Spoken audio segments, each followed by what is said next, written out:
한 주간 잘 지내셨습니까? 우리 오늘 장로님 기도하신 것처럼 명절이었기 때문에 한 주가 쉼의 기간들이었을 겁니다. 우리의 마음들이 다시금 또한 이렇게 늘어났던 이 혁띠들, 맛있는 거 많이 드시고 늘어났던 우리의 혁띠를 다시 졸려 메어서 새로운 삶을 다시금 일상의 삶이 회복되는 귀한 여러분 되기를 바랍니다. 여러분 혹시 내일이 무슨 날인지 혹시 아시나요? 절기상으로 내일이 혹시 무슨 날인지 아시나요? 벌써 입춘입니다. 봄이 시작된다라는 그러한 절기가 시작되는데요. 안타깝게도 뉴스에는 지금까지 경험해보지 못한 한파가 이번 주에 이제 한 주간 또 그렇게 한파가 몰아칠 거다라는 그러한 날씨 뉴스를 봤었는데 여러분들 창문 보시면 햇살이 지금 엄청 좋죠. 오늘은 날이 아마 아침에 안개가 자욱하게 낀 걸 보니까 날이 따뜻할 것 같은데 어쨌든 또 마지막 한파가 여러분들 우리에게 또 무섭게 다가온다고 하니 건강 유의하시는 여러분들 되기를 바랍니다. 참 봄의 소식이 기다려지고 있지만은 뭐 뉴스를 통해서 많은 아픔들이 우리 눈에 다가오고 있습니다. 얼마 전에 작년이었죠. 무안 제주도 그 항공 사고도 있었고 그리고 또 며칠 전에 에어 부산에 기내 안에 있었던 원인은 아직까지 정확하게 밝혀지지 않았지만은 기내 수화물 있는 데서 불이 나가지고 물론 다 탈출해서 다행히 사망자는 없어서 안타까운 일은 없었지만 그러한 사고, 또 미국에서 소형 경비행기하고 또 군인들 훈련하던 그 헬기하고 이렇게 부딪혀서 그 사고에는 전원 사망했다라고 그렇게 또 나오면서 한국계 한 어린 소녀가 피겨 스케이트 유망주였는데 또 목숨을 잃게 되는 그러한 안타까운 소식들을 접하게 됩니다. 그런 안타까운 소식을 볼 때마다 남의 이야기로 바라보지 마시고 우리의 이야기로 내가 그 자리에 있을 수도 있다라는 그러한 생각들을 하시며 하나님께서 지켜주시는 은혜에 감사하며 또한 그 아픔을 겪는 자들을 우리가 하나님 앞에 기도함으로 그들이 위로함을 받도록 애쓰는 귀한 하나님의 백성 되기를 다시 한번 바랍니다. 사람들이 삶을 살아갈 때 나의 일이 아니다라는 생각들, 그리고 또 한 가지 우리가 그리스도인으로서 가지고 있는 참 불편한 진실 중에 한 가지가 이 편견이라는 겁니다. 선입견이라는 겁니다. 제가 얼마 전에 어떤 이제 예배 자리에 갔었는데요. 제가 그 예배 자리에 설교를 듣고 있는데 제가 설교를 하거나 인도하는 건 아니고 그냥 저도 회중의 자리에 서서 이렇게 회중의 자리에 앉아서 말씀을 듣는데 그 말씀을 선포하는 사람에 대해서 제가 이렇게 좀 뭐라고 이야기해야 될까요? 좀 부정적인 이야기들을 좀 들었었습니다. 그래서 그분에 대해서 그분의 삶이 이렇다 저렇다 막 이런 좀 안 좋은 이야기를 듣고 이렇게 앉아서 말씀을 듣고 있는데 처음에는 그 말씀 듣는 게 참 부담스러웠습니다. 왜냐하면은 그 사람에 대해서 들었던 그게 진실인지는 모르지만 어쨌든 많은 사람들에 의해서 들려온 얘기에 대해서 참 듣기가 힘들었었는데요. 이런저런 그런 시간들이 딱 지나면서 저희 아내가 저한테 딱 묻는 겁니다. 오빠 설교 어땠어? 라고 묻는 겁니다. 오늘 말씀 어땠어? 라고 묻는 겁니다.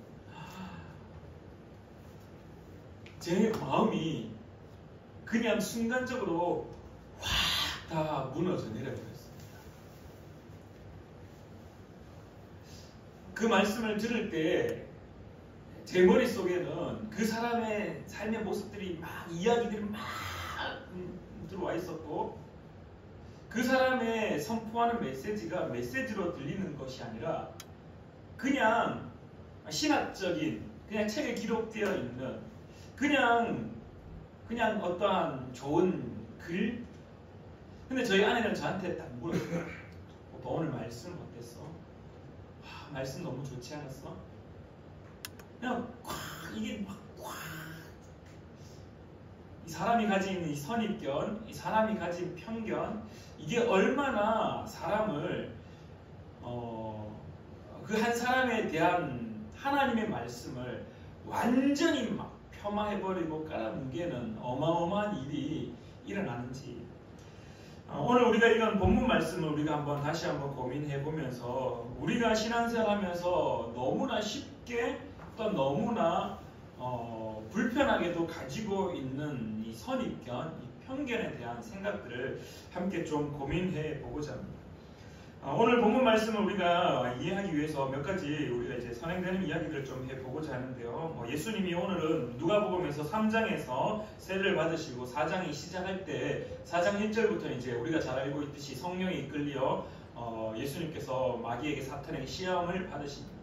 그리고 난 이후에 14절부터 보시면은 14절에 갈릴리로 돌아오시게 되고 그리고 16절에 나사렛에서 이제 처음으로 하나님의 말씀을 선포하는 그러한 본문이 누가복음의 모습입니다. 근데 여러분들 이 누가복음 오늘 우리가 읽었던 16절부터 좀 더 확장시켜서 14절부터 30절까지의 말씀을 보면은 이 말씀이 다른 복음서에도 기록되어 있습니다. 이 마태복음 13장 53절부터 58절까지 또한 마가복음 6장 1절부터 4절까지 요한복음 4장 42절에 보면은 우리가 잘 이렇게 인용하는 말씀 24절에 이렇게 말씀합니다. 또 이르시되 내가 진실로 너희에게 이르노니 선지자가 고향에서는 환영을 받는 자가 없느니라 라는 말씀을 가지고 많은 이들이 인용하기도 하고 타 복음서에도 동일하게 기록되어 있는데 오늘 제가 여러분들과 함께 이야기하고 싶은 것은요. 오늘 누가복음 4장 16절부터 30절까지의 말씀의 위치에 대해서 우리가 함께 좀 고민해 보고자 합니다. 동일한 말씀이 마태복음에는 13장 53절부터 58절, 마가복음에는 6장 1절부터 4절, 요한복음은 4장 42절에 등장합니다. 좀 다르게 표현하면은 이미 마태, 마가, 요한복음에는 예수님이 세례를 받으시고 난 이후에 많은 이들 앞에서 말씀을 이미 선포하셨고 많은 이들 앞에서 이미 표적을 보이셨고 많은 이들 앞에서 병든 자도 고치시고 눈먼 자도 낫게 하시고 많은 이들 앞에서 하나님의 아들의 어떤 능력들을 신의 능력들을 다 보이셨습니다. 쉽게 말하면 사역의 초기이긴 하지만 이미 많은 사역들을 감당하는 그런 중간 과정 속에 오늘 이 본문 말씀이 등장하는데요. 누가복음은 그렇지가 않습니다. 누가복음은 예수님이 세례를 받으시고 그리고 성령에 이끌려 시험을 받으신 다음에 아무 일도 없다가 갑자기 예수님이 누가복음 4장 16절부터 30절까지 고향에서의 말씀을 선포하고 있다는 겁니다.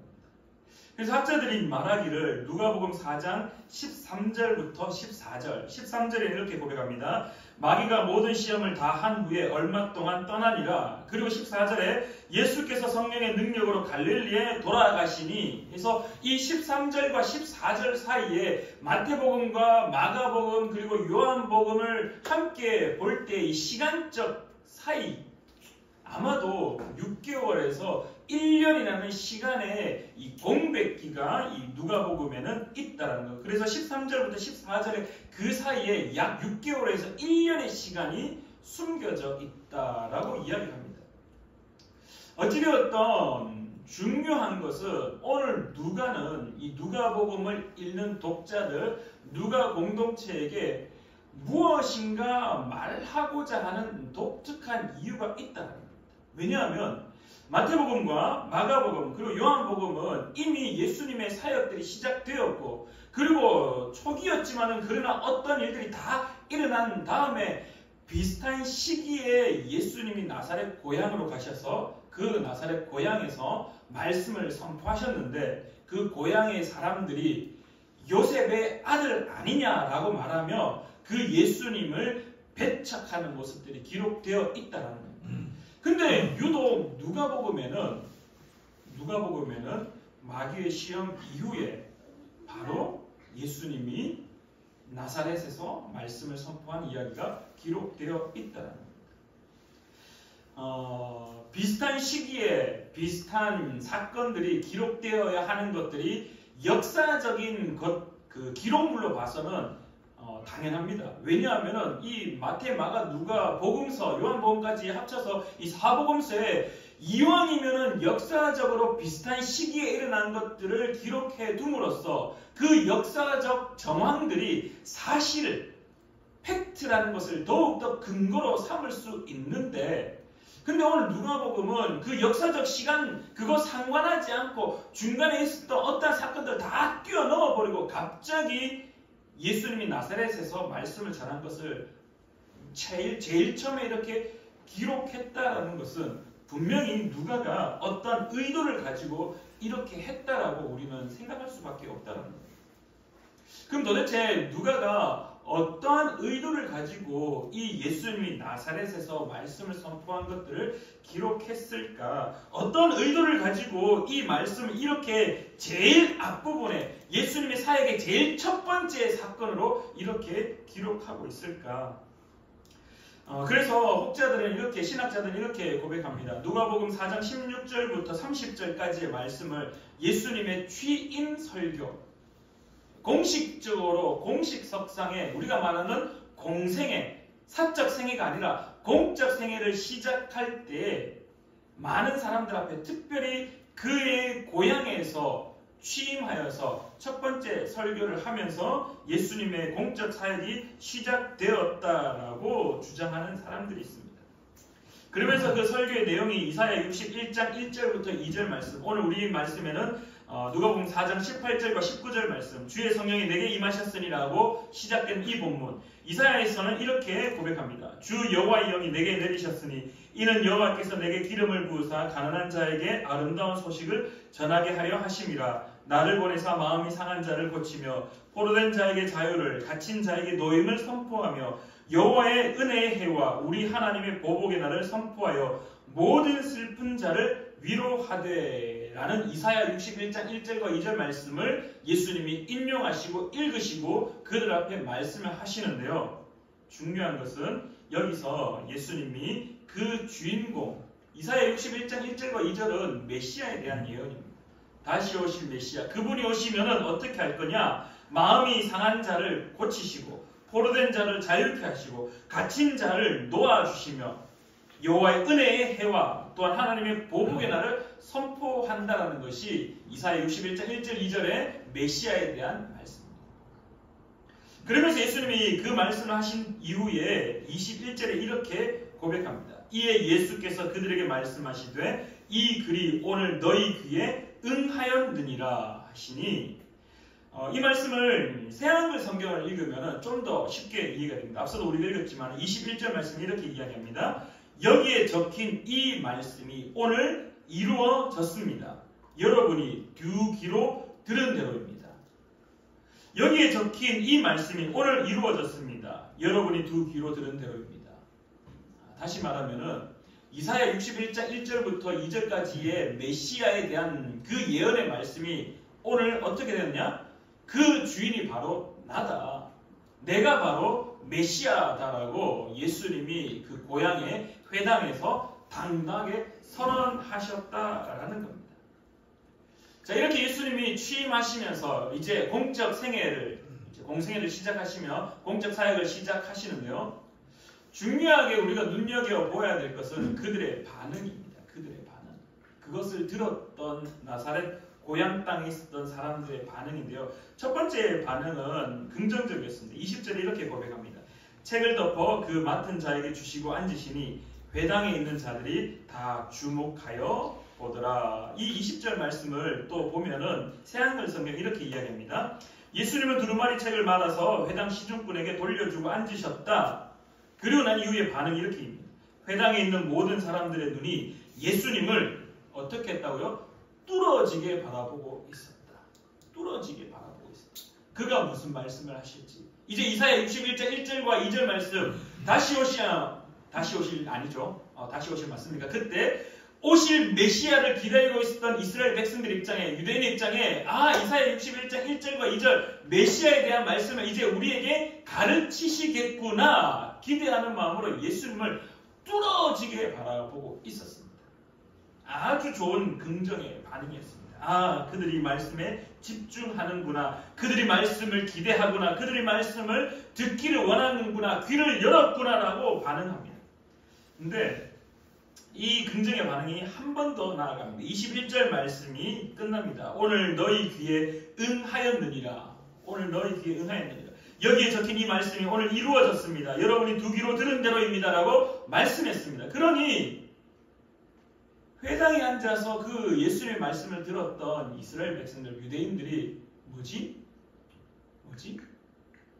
이사야 61장 1절과 2절 말씀은 메시아에 대한 말씀인데 왜 이 말씀이 오늘 이루어졌다라고 말하지? 왜 이루어졌다라고 말하지? 오늘 우리가 들은 대로 이루어졌다고 하는데 메시아가 그러면은 저 앞에서 말씀하는 사람인가? 라는 물음표. 그래서 그들이 들은 후에 21절 말씀이 끝난 이후에 22절에 이렇게 이야기합니다.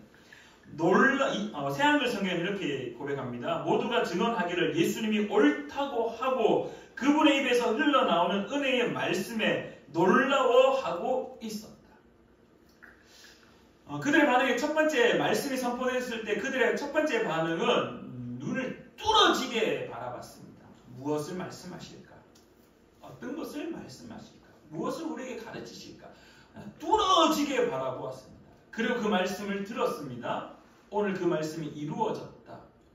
너희가 들은 대로 이 말씀이 이루어졌다. 그래서 그 말씀에 대해서 놀랍게 여깁니다. 여기까지는 뭐 우리가 기대하는 반응입니다. 예수님이 당연히 말씀하셨으니까. 그러니까 그 말씀을 들었을 때 은혜가 되고 놀랍겠지. 당연하지. 근데 그 다음 반응부터가 이제 우리가 집중해야 될 포인트입니다. 이 말씀을 듣고 난 이후에 놀라워하고 있었다. 22절 하반절에 그러면서 말했다. 이 사람은 요셉의 아들이 아닌가. 어떤 느낌입니까? 이 사람은 요셉의 아들이 아닌가. 어떤 뉘앙스가 이 말 속에 숨어져 있는 것 같습니까? 이 사람은 요셉의 아들 아닌가. 여러분들이 이 말씀을 읽을 때 이 사람은 요셉의 아들 아닌가 아주 긍정적인 반응이었습니까? 우와, 목수 저 나사렛에서 저 나무를 자르고 톱질하고 나무를 가지고 가구를 만들고 의자를 만들고 식탁을 만드는 그 목수 아들 요셉 아들 그 예수라는 청년이 이렇게까지 말씀을 잘한다고? 이렇게까지 똑똑하다고? 이렇게까지 위대하다라고? 이 반응이었습니까? 아니었다라는 거죠. 그들의 반응이 처음에는 뚫어지게 바라보았습니다. 바라보면서 쟤 요셉의 아들? 쟤 무엇을 말하지?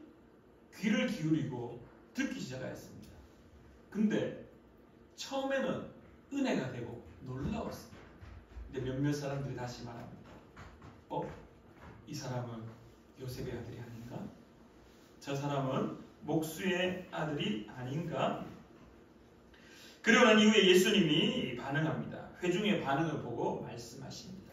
그들이 많은 사람들이 회당에 앉아있던 사람들이 뉘앙스 자체가 역전되어 버렸습니다. 처음에는 주목하였고 처음에는 뚫어지게 바라보았고 그렇게 놀라워하던 사람들이 완전히 역전되어서 이 사람은 목수의 아들이 요셉의 아들 아닌가라고 반전되었을 때 예수님이 말씀하기 시작합니다. 그 말씀이 바로 24절 말씀입니다. 또 이르시되 내가 진실로 너희에게 이르노니 선지자가 고향에서는 환영을 받는 자가 없느니라. 새한글 성경은 이런 말씀도 하셨다. 아멘. 여러분에게 말합니다. 어떤 예언자라도 자기 고향에서는 받아들여지지 않습니다. 그리고 난 이후에 우리가 잘 알고 있는 두 개의 사건을 고백합니다. 첫 번째 사건은 사르밧 과부. 오늘 우리 누가복음에는 사렙다 과부에 대한 이야기. 그래서 열왕기상 17장 8절부터 24절까지 엘리야와 사르밧 과부에 대한 이야기고, 두 번째는 나아만, 우리는 보통 나아만 장군이라고 이야기합니다. 나아만 장군의 이야기, 열왕기하 5장 1절부터 14절까지의 말씀을 이야기합니다. 이 두 이야기의 공통점이 무엇일까요? 이 두 이야기의 공통점. 사르밧 과부와 그리고 나아만 이 장군의 이야기의 공통점이 무엇일까요? 첫 번째 공통점은 둘 다 이방인 이야기입니다. 유대인들의 이야기가 아닙니다. 이방인들의 이야기입니다. 유대인의 입장에서는 왜 화가 났느냐라고 분노하였다라는 나중에 이야기하겠지만은 그 이야기가 한편에서는 이왕 말씀을 좀 가르치시고 이왕 말씀을 좀 좋은 말씀 해주려면은 유대인들의 입장에서 유대인들에 관련되어 있는 이스라엘 사람들의 뭐 모세 이야기라든지 뭐 다윗 이야기라든지 이런 것 좀 해줬으면 좋겠는데 그들의 눈에는 이방인들은 부정한 사람들입니다. 그들의 눈에는 같은 겸상하지 않는 사람들입니다.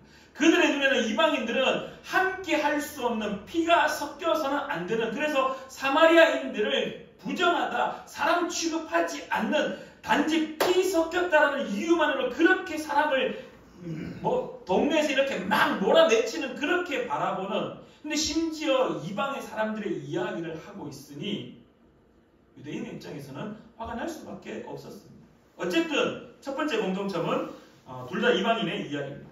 그리고 두 번째 공통점은 둘 다 하나님의 말씀이 그들에게 선포되었다는 겁니다. 자, 두 사건의 반응을 한번 우리가 살펴보고자 하는데요. 열왕기상 17장 13절과 14절에 우리가 잘 알고 있듯이 엘리야가 열심히 아합 왕을 피해서 도망가가지고 결국은 어디까지 하냐 하면은, 여러분들 제가 이제 이스라엘 지도입니다. 제 몸이 이스라엘 지도입니다. 여기가 갈릴리 호수, 제 배가 사해 바다입니다. 이 북이스라엘에 있던 이 엘리야가 이 아합 왕을 피해서 어디까지 갔냐 하면은 이 갈릴리 호수를 지나서 제 이 머리 쪽에 있는 이 시돈 땅, 여기까지 도망가게 됩니다. 쭉 가서 이까지 도망가는데 이 땅이 어떤 땅이냐면은 바알의 본거지입니다. 아세라의 본거지입니다. 시돈은요, 바알과 아세라를 섬길 수밖에 없는, 거기가 주 본거지, 그러니까 딱 그들의 도시였어요. 근데 그 도시에 가서 이 엘리야가 숨어서 어떠한 여인을 만나게 됩니다. 그 여인의 가정이 그 한 빵을 이제 만들어서 먹고 죽으려고 할 때 엘리야가 그 여인에게 말합니다. 엘리야가 그에게 이르되 두려워하지 말고 가서 내 말대로 하려니와 먼저 그것으로 나를 위하여 작은 떡 한 개를 내게로 가져오고 그 위에 너와 내 아들을 위하여 만들라. 이스라엘의 하나님 여호와의 말씀이 나 여호와가 비를 지면에 내리는 날까지 그 통의 가루가 떨어지지 아니하고 그 병의 기름이 없어지지 아니하리라 하셨느니라 라고 사르밧 과부에게 이야기합니다. 말씀합니다. 하나님의 말씀을 선언합니다.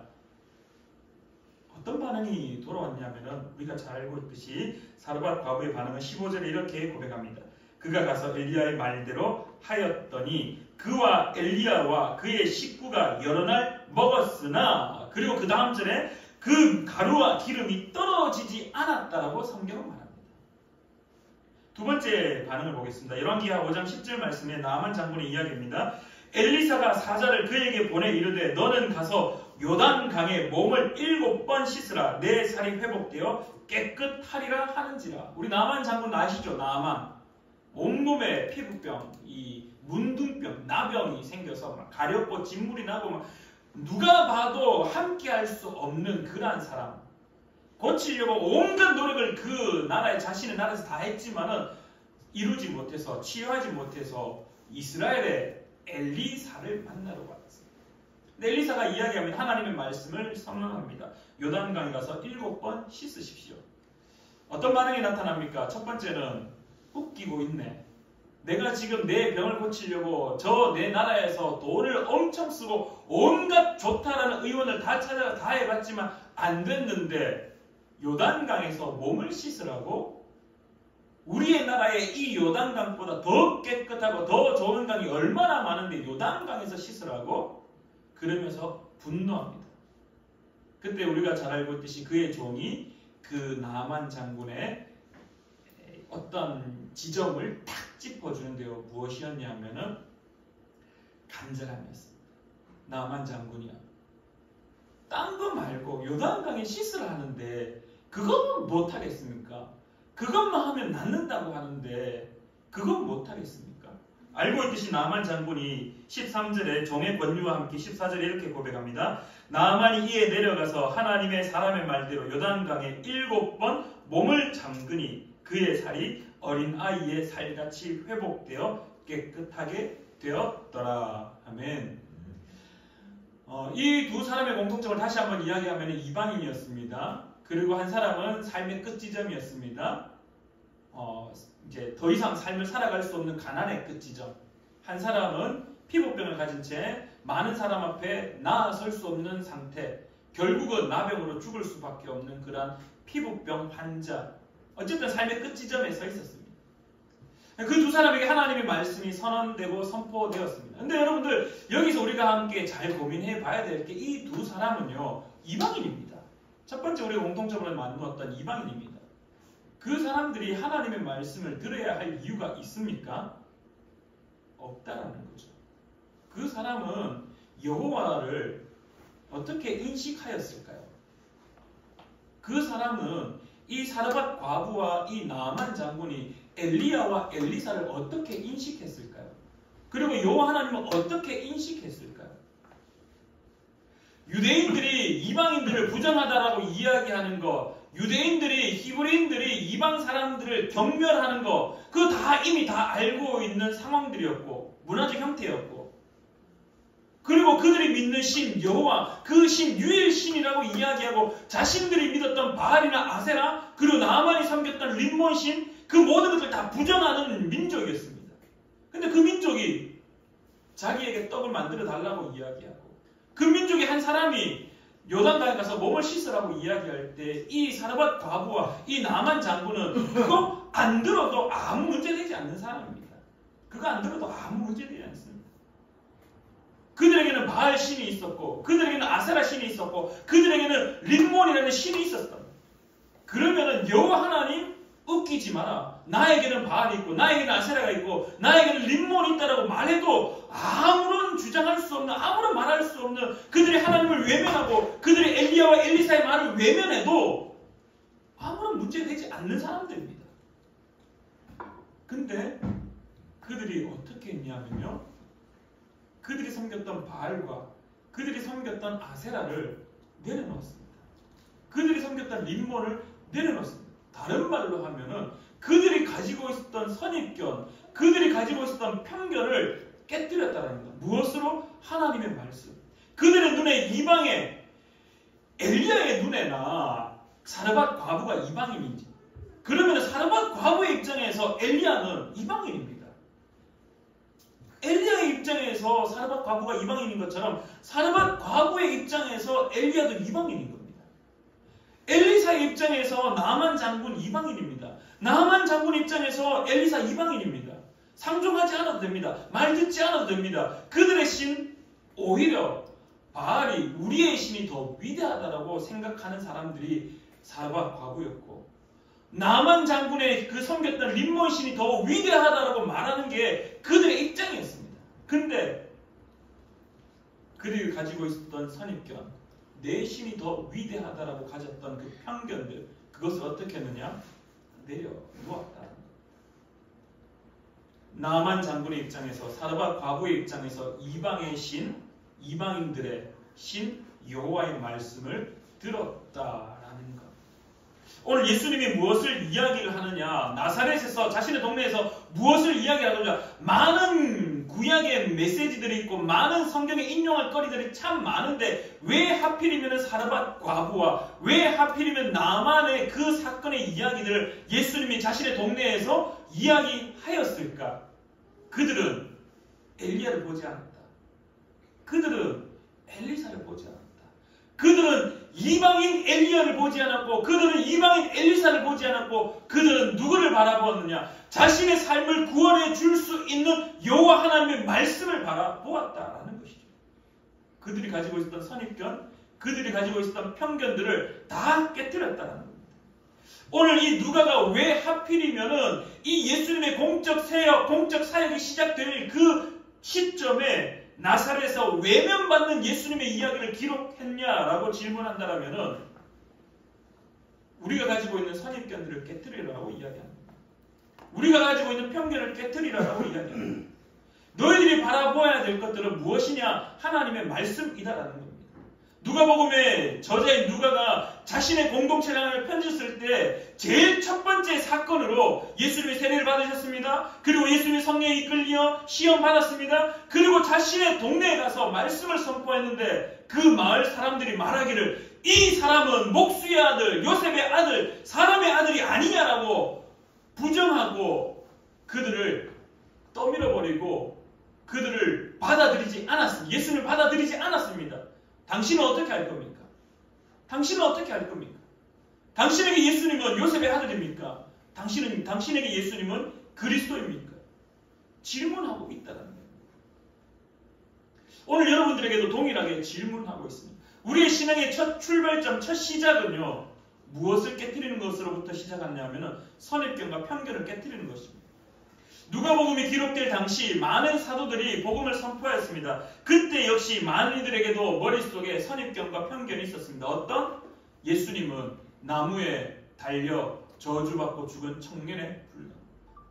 메시아라고 그렇게 말했지만은 많은 제자들이 따라다녔고 많은 이적들이 있었고 많은 표적이 드러났지만은 수많은 사람들이 보는 앞에서 심지어 그들의 종족, 그들의 동족, 이 유대인들이 십자가에 못 박아 죽이십시오라고 외쳤던 그 사람. 그래서 결국 십자가에 못 박혀 죽을 수밖에 없었던 그런 청년, 그 청년을 예수님이 직접 나사렛에서는 말씀을 선포할 때 요셉의 아들이라고 그들의 눈에는 어린 꼬마, 나무를 가지고 놀던, 목수의 일을 하던, 망치질하던, 톱질하던 그냥 그 목수 집의 한 아들, 그 청년 예수로만 보였지 하나님의 말씀을 선언하고 선포하는 자로 보이지 않았다는 것입니다. 또 누가복음의 공동체 그들의 눈에도 많은 이들이 아마도 나무에 저주받고 매달려 죽은 한 청년, 자기가 하나님의 아들이라고 공식 석상에서 선언하였지만 결국 로마 힘 앞에 죽을 수밖에 없었던 한 청년, 부활했다라고 말하지만 그게 진실인지 거짓인지 여전히 헷갈리고 있는 그 시절, 누가는 당당하게 그들 앞에 선언하였습니다. 너희들이 가지고 있는 선입견과 편견을 깨뜨리라. 그리고 하나님의 말씀에 집중하라라고 가르치고 있습니다. 예수님도 동일하게 선언하셨습니다. 사르밧 과부, 사렙다 과부의 이야기를 알지 못하느냐. 그는 그의 눈에 이방인 엘리야, 나만 장군의 눈에 이방인 엘리사, 그들의 이야기들, 그들의 선입견을 가진 채 이방인으로 그들을 바라본 것이 아니라 하나님의 말씀을 선언하는 자로, 그리고 그 하나님의 말씀을 듣고 난 이후에 결국 사르밧 과부는 그의 삶이 구원의 은혜를 누렸다.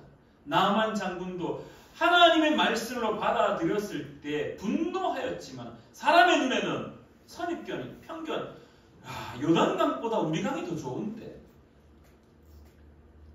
그 선입견, 그 편견을 깨트리고 하나님의 말씀으로 받아들이는 순간 그의 몸이 깨끗하게 고침받는 은혜. 사랑하는 우리 푸른나무교회 성도님들도 동일한 은혜가 있기를 간절히 축원합니다. 제가 앞서 그런 이야기를 나누었습니다.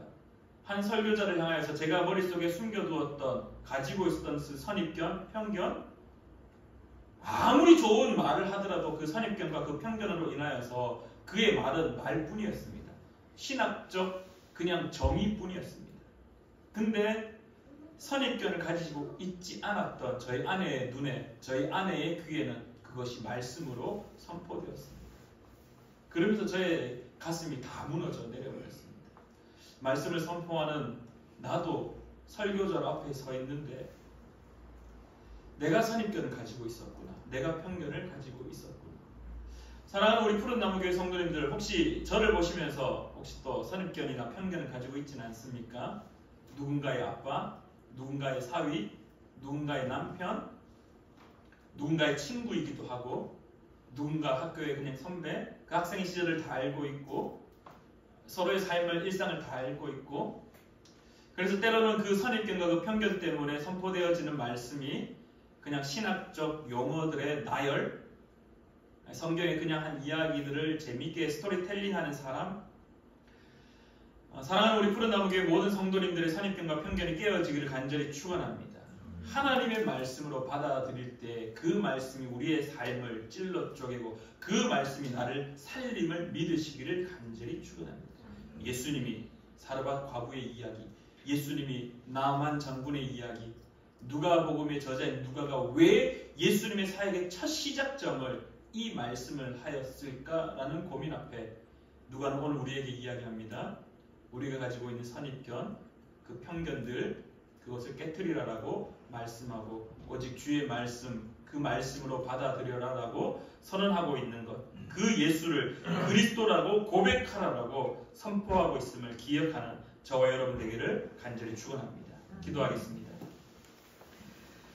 참 좋으신 하나님 아버지, 은혜를 진실로 감사드립니다. 하나님, 그리스도라고 말하고 있지만은 우리의 눈에 또한 우리의 귀에 수많은 선입견의 이야기들, 이 편견의 이야기들이 들려옵니다. 누구는 이런 삶을 살고 있는데 어떻게 말씀을 선포하고 있을까? 누구는 저런 삶을 살고 있는데 어떻게 저렇게 찬양 인도하고 있을까? 누구는 저렇게 삶을 살아가고 있는데 신앙생활 참 뻔뻔하게 교회 와서 손 들고 찬양하네. 삶은 저런 모습인데 어떻게 저렇게 뻔뻔하게 그리스도인이라고 말하고 있을까? 수많은 선입견과 수많은 편견들이 우리의 귀에 들리고 우리의 눈에 보여지기도 합니다. 그러나 하나님, 우리의 선입견과 편견들을 깨뜨리고 하나님의 말씀 앞에 엎드리며 하나님의 말씀을 받고자 사모하며 하나님의 말씀으로 받아들이는 자 될 수 있도록 주님 붙잡아 주시옵소서. 우리의 신앙생활을 깨뜨리는 그 선입견, 그 편견들, 그것을 다시금 주님의 말씀으로 깨뜨려서 우리의 신앙이 더욱더 온전하여지는 귀한 하나님의 백성 되기를 간절히 구하며 예수님의 이름으로 기도드립니다. 아멘.